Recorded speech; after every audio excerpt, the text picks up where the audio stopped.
Jamie. Iya, saya bisa Ya. dipanggil Alan. Al-Bukhari.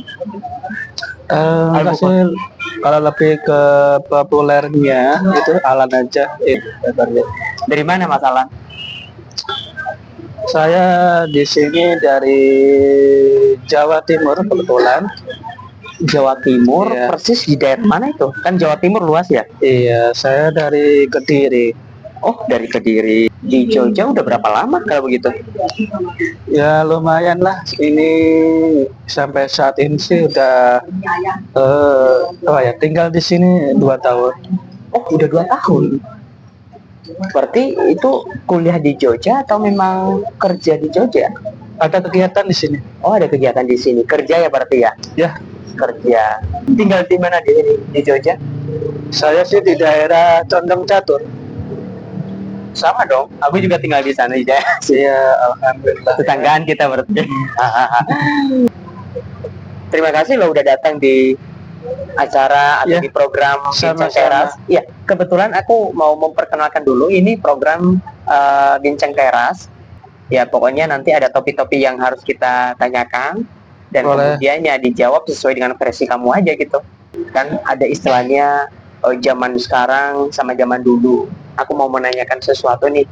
Jadi bedanya zaman dulu sama zaman sekarang itu apa gitu? Menurut kamu lah yang sudah kamu rasakan. Dari segi apa ini, kehidupan atau apa? Dalam hal kehidupan ya, lebih ke pergaulan, lebih ke lifestyle, gaya hidup. Tentang gaya hidup gimana menurut kamu antara gaya hidup zaman dulu sama zaman sekarang itu bedanya apa? Ya kalau dari saya sendiri sih lebih menikmati di zaman dulu sih. Tapi kalau ini kan kalau zaman dulu kan belum ada ini ya, belum ada HP, belum ada gadget kan kayak gitu. Benar. Kan tadi Mas Alan bilang kan kalau zaman dulu jadi kita lebih menikmati gitu. Dalam hal apa ya? Kalau dari di masaku yang dulu tuh memang lebih merasa nyaman. Merasa nyaman. Lebih merasa nyaman. Nggak ada mungkin dari finansial. Kalau semisal dari permainan ke arah finansial itu tidak ada, karena lebih ke alam langsung. Ketika kalau segi permainan kan salah satu dari dulu kan hanya alat-alat yang tertentu manual aja udah bikin hati seneng, jadi nggak menuntut ke finansialnya. Menurut Mas Alan tentang perkembangan zaman sekarang, apakah itu worth it buat generasi milenial, kemudian generasi kita lah ya, generasi kita dan juga generasi alpha gitu. Jadi dengan hadirnya gadget ini, media sosial dan sebagainya, apakah itu sangat membantu anak-anak zaman sekarang ini gitu? Ya tentu sih sangat membantu. Sangat membantu ya. Kembali lagi ke diri sendiri, bagaimana menggunakan ya perangkat tersebut yang seharusnya memang benar-benar bermanfaat biar tidak ya bisa membawa diri kita sendiri juga ke arah yang baik juga. Iya. Dalam penggunaan media sosial, penggunaan gadget dan juga apapun itu, dengan hadirnya internet ya, jadi kita bisa searching apapun yang kita butuhkan, betul ya? Ya kan kayak gitu. Coba misalnya kalau kita kembali ke zaman dulu, tidak serba instan, jadi harus butuh proses, butuh waktu lama, ya kan kayak gitu. Jadi berarti nggak ada salahnya ya kalau generasi zaman sekarang, generasi milenial dan generasi alpha ya. Jadi nggak salah kalau mereka itu menggunakan media sosial begitu ya? Ya tentu saja tidak ada, kan tergantung minatnya juga. Ya. Karena itu sangat membantu mereka ya, gitu ya. Selama penggunanya mendapatkan manfaat dan keuntungan ya sah-sah aja. Ya. Bagaimana pendapat Mas Alan? Karena sejauh ini kan ada banyak kasus-kasus ya kan, kasus-kasus di luar sana yang menyalahgunakan media sosial ya, baik itu penipuan ya kan, kemudian berita-berita bohong atau hoax itu kan akibat dari media sosial juga. Nah, bagaimana pendapatmu soal itu? Ya, kalau itu kan tergantung dari kehidupan mereka masing-masing ya, mungkin Oh gitu ya. dari ya, keseharian atau kegiatannya bisa mempengaruhi, ya bisa kesehariannya dia sendiri, ya bisa mempengaruhi, intinya bisa mempengaruhi, tergantung yang membawa juga. Oh, Apa ya, semua orang tuh demi keuntungan entah itu negatif atau positif, rata-rata sih banyak yang menggunakan demi keuntungan pribadinya oh masing-masing. gitu. Apalagi kan kita menggunakan smartphone, di genggaman kita ada smartphone, tapi orangnya nggak smart gitu. Ya kan kayak gitu. Nah, jadi makanya dengan hadirnya smartphone ini kita juga harus menjadi lebih smart. Ya kan kayak gitu ya. Oke. Kalau berbicara soal pendidikan nih, seberapa penting pendidikan dalam kehidupan saat ini? Ya tentu saja sangat penting ya, karena pendidikan itu termasuk ke apa, lebih ke sejenis pengarahan atau pengajaran pengetahuan biar nanti mereka tidak salah arah.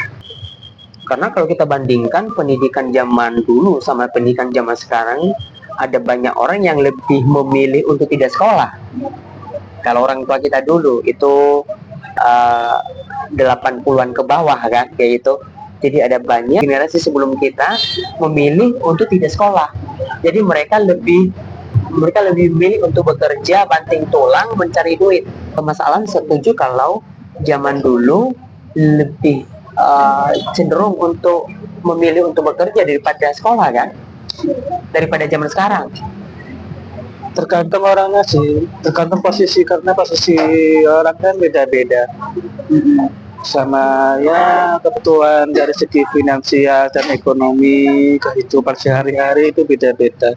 Nanti ya ada yang fokus ke, kalau pendidikan ya pendidikan, bekerja ya bekerja, kalau mungkin bisa memilih waktu dua-duanya diambil juga bisa. Mostly generasi sebelum kita itu memilih untuk bekerja daripada sekolah kan saat itu. Kenapa? Karena tujuan mereka itu adalah duit, uang, harta kan kayak gitu. Nah, jadi ketimbang zaman sekarang tentu ada perubahan yang signifikan ya, dimana zaman sekarang kan semua pengen kuliah, pengen sekolah kan begitu ya.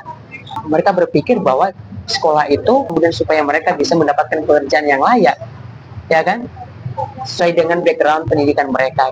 Ini by the way udah berkeluarga belum mas? Untuk saat ini sih belum, tapi ya? Beberapa bulan lagi sih. Wow, kita doakan ya. Orang mana? Ya enggak, ya masih satu kota sih. Oh satu kota ya? Ya kota di sini. Bukan jadi masalah juga. Jadi nggak ada paksaan, nggak ada masalah kalau misalnya kita memilih untuk menunda dulu ya kan, memilih untuk jangan buru-buru, itu kan pilihan ya. Jadi karena single itu adalah pilihan, tapi pernikahan itu adalah komitmen. Malah zaman dulu itu aku masih ingat tuh orang tua melarang anaknya berduaan sama cowok ya kan kayak itu. Jadi semua serba dilarang, semua dibatasi segala macam. Nah jadi kan sekarang kan udah ya udah kayak ada free will, ada kehendak bebas kan.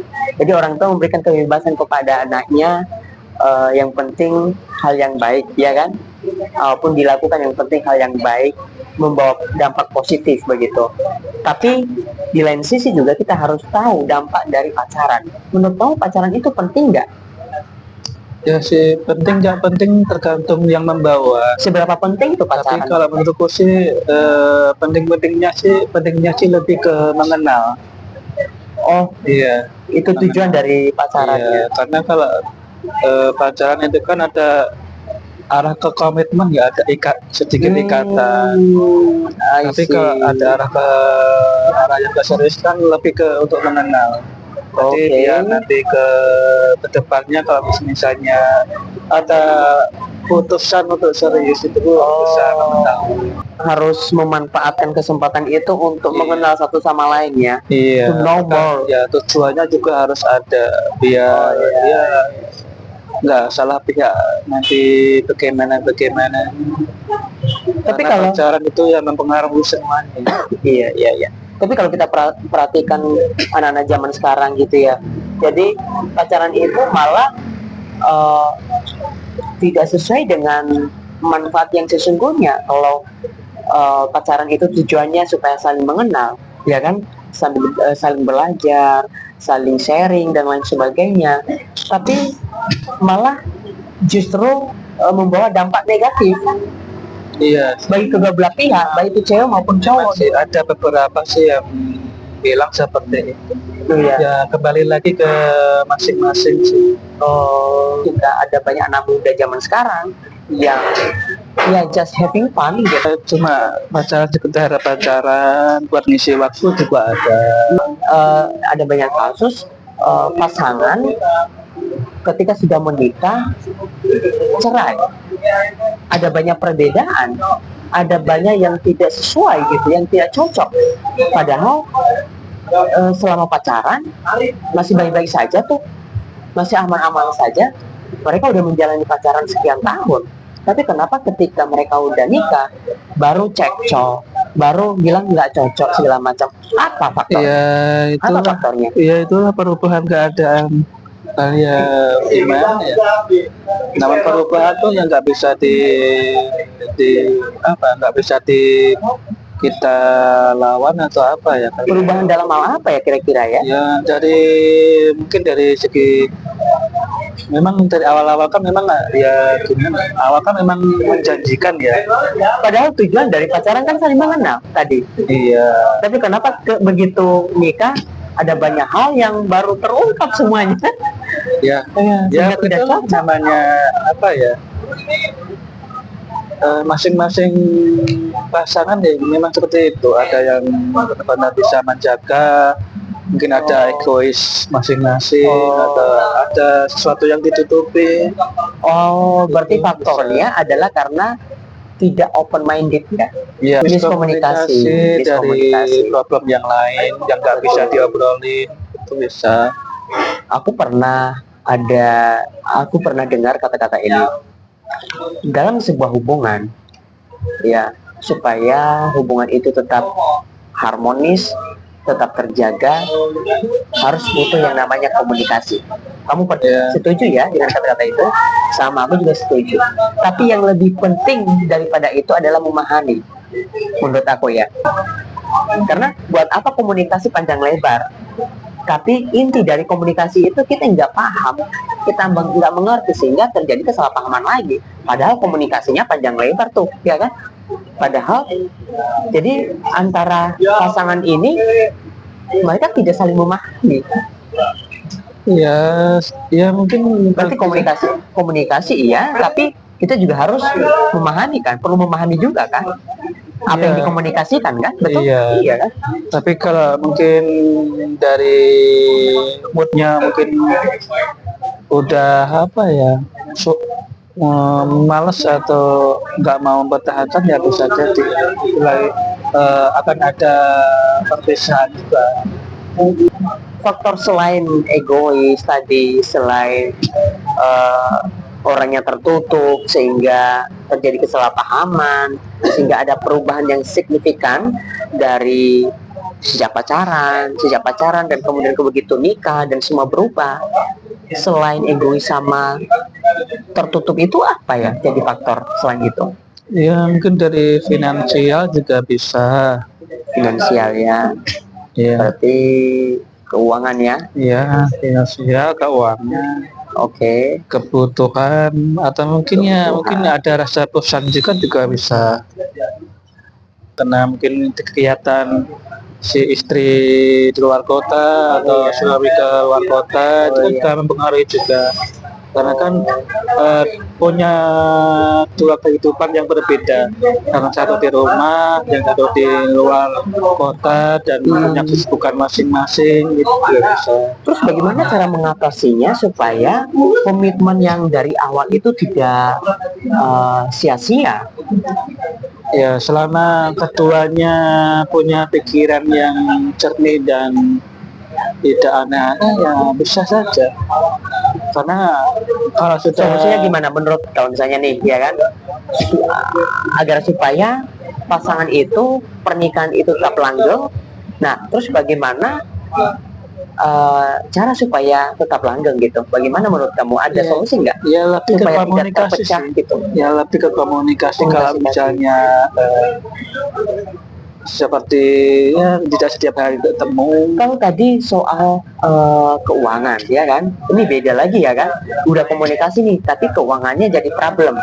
Ya, Mungkin finansialnya mungkin tidak mendukung, tidak ini, sehingga ya udah aku tinggalin, ya kan.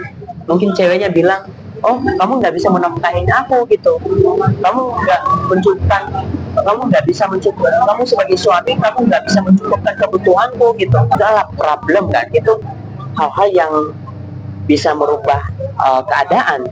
Tapi bagaimana cara, semua pasti ada jalan keluarnya kan, semua ada solusinya. Terus bagaimana pasangan ini bisa menghadapi itu supaya mereka bebas dalam hal finansial?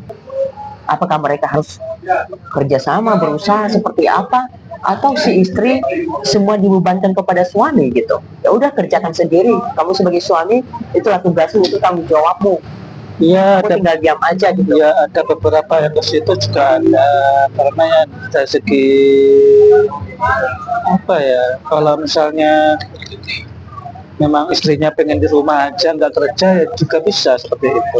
Ya, Kalau misalnya mungkin si istri punya kegiatan di rumah beda lagi, ketika kita pemasukan ke semuanya di fullin ke dari finansialnya ke suami, ya tergantung juga. Kalau suaminya dari kegiatannya mencukupi ya nggak ada masalah, karena ya memang seperti itu. Ya menjalaninya juga berbeda-beda. Minimal ya komunikasi lah. berarti kalau misalnya soal keuangan tadi, berarti harus ada kerjasama dong. Iya tentu, ya semuanya memang harus kerjasama dari pernikahan. Dan namanya pernikahan kan nggak cuma secara finansial, dari kegiatan kehidupan sehari-hari, ya ya pokoknya saling melengkapi. Bagaimana menurut kamu? Apakah istri juga harus bekerja atau diam di rumah tanpa kerja, dan suami yang terus bekerja untuk menafkahi keluarga gitu? Ya Bagaimana menurut kamu? semuanya sih sah-sah aja ya. Yang penting itu ya kalau ada keluhan atau apapun kendala itu diobrolin. Jadi tidak memberi beban ke sepihak aja. Demi kelangsungan keluarga itu terus terjaga, harus dua-duanya kerja, atau ada salah satu yang mungkin diam atau pasif begitu? Kalau misalnya ada kegiatan yang bisa untuk menghasilkan finansial ya tidak apa-apa, diambil aja. Yang penting ada kegiatan yang bisa menghasilkan. Suaminya diem, pasif di rumah, nggak ngapa-ngapain, kemudian istrinya yang capek-capek untuk banting tulang untuk cari nafkah gitu, nggak mungkin. Jadi justru laki-laki itu adalah harga diri seorang laki-laki adalah bekerja kan. Kalau nggak kerja ya hilang harga dirinya sebagai seorang kepala rumah tangga gitu ya. Nah, Kalau masnya sendiri bagaimana? kalau aku masih single, jadi kalau ada yang mau kenalan juga nggak apa-apa, boleh. Dan kemudian aku tinggal di Jogja, kerja juga, dan saya sudah 6 tahun di Jogja, nggak pernah pulang. Selama 6 tahun itu nggak pernah pulang gitu. Kerasan berarti ya. Iya. Kriteria cewek idamanmu apa, seperti apa? Ya apa ya? Yang penting sih agak susah ya. Yang penting sih nyaman aja. Nyaman ya, sefrekuensi ya. Sefrekuensi. Nah, jadi kan ada banyak orang ya yang punya kriteria macam-macam, yang ya ekspektasinya tinggi-tinggi lah pokoknya. Ada yang sukanya kalau ini versi cowok ya, kalau cowok Ya tapi saya bukan nggak gitu, bukan nggak. Saya jauh dari itu. Maksudnya? Ya kalau dari minimalisasi, kalau dari segi ya memang dari segi media sosial banyak ya cewek-cewek yang seperti menarik ya, bisa dibilang menarik. Tapi ya yang penting kalau dari saya sih memang menarik, memang ya menggoda juga. Tapi yang paling saya minati itu yang nyaman, yang dia bisa membuat kesehari-hari bahagia. Kalau misalnya kamu diselingkuhi misalnya, mungkin dia ketahuan selingkuh, apa yang harus kamu lakukan? Bagaimana sih kamu? Masih pacaran mungkin kita masih bisa ini kan, ya kalau misalnya nggak cocok ya udah kita putusin kan kalau ketahuan ini. Nah jadi kalau ini udah menikah misalnya, udah nikah kemudian kita ini dia ketahuan nih, ya kan sama cowoknya. Nah, kalau misalnya aku sendiri sih ya udah aku putus hubungan aja. Diputus hubungan Ya, aja ya. karena kalau dari aku sendiri sih, kalau apalagi udah dikhianati kayak gitu ya nggak menjalani di kedepannya nanti. Ada ya. hal-hal yang perlu dipertimbangkan lagi nggak? Ya, kalau sudah sampai ke situ sih ya udah apa ya, kalau saya sendiri sih saya putus saja. Walaupun hanya jalan sama cowok lain ya. Ini kalau udah nikah loh, Iya, saya putus, saya apa ya, ceraikan. diceraikan aja ya. Iya. Iya, karena bisa Kalau aja kalau belum apa ya, sementara belum punya ngomongan. anak itu mungkin ya putus saja sih, karena belum begitu berat. Apa nanti Kalau udah punya ngomongan gimana? ya, itu pilihan susah sekali. Itu udah nggak bisa berkata-kata itu. Wah. Ya karena memang berat sih. Menurut aku juga memang berat ya. Kalau jangankan melakukan hubungan seks, aku lihat chattingan sama cowok lain aja memang aku itu susah buat aku untuk mempertahankan hubungan itu. Sebenarnya aku masih curiga. Jadi walaupun misalnya nih aku tegur, itu masih tersimpan gitu loh. Ini jangan-jangan di belakangnya juga dia begitu kan kayak gitu. Mungkin pada saat aku tegur, aku nasihatin, oke lah mungkin saat itu dia ya aja gitu kan. Ya karena naluri kan, karena kebiasaannya itu bisa aja terus menerus akan seperti itu kan. Jadi sehingga kita kepikiran terus soal itu, walaupun pada saat itu dia minta maaf segala macam, tapi kita sebagai cowok pasti kita juga selalu mikirin itu jadinya ya kan. Oh jangan-jangan di belakang lu juga dia main sama cowok lain nih ya kan. Susah untuk dimaafkan kan, betul? Ya walaupun dimaafkan, tapi kan itu masalah hati juga. Iya, takutnya begitu terus nanti ke depannya. Itu harapan bagi semua orang ya. Jadi hubungan itu tetap langgeng, hubungan itu tetap romantis, harmonis, dan tidak ada pihak lain, pihak ketiga yang merusak hubungan itu lagi. Baik si cowok maupun si cewek juga harus pegang komitmen ya. Janji itu itulah pegangan kita, jangan sampai kita merusak hubungan ini. Kita harus menjaga hubungan ini sampai akhir hayat kita. Itu komitmen yang harus dijaga sebenarnya. Karena ketika itu tidak ada komitmen, kemudian hilang kepercayaan satu sama lain, semua kecurigaan terus menerus ya, di dalam pikiran curiga terus, baik si cewek maupun cowok juga seperti itu. Jadi bagi teman-teman di luar sana yang baik yang akan menikah maupun yang sudah menikah begitu ya, jadi harus menjaga hubungan dengan baik, harus menjaga komitmen, janji, dan kemudian saling mengasihi, saling berhutang, dan tidak ada yang ditutup-tutupi dalam rumah tangga, dalam hubungan itu.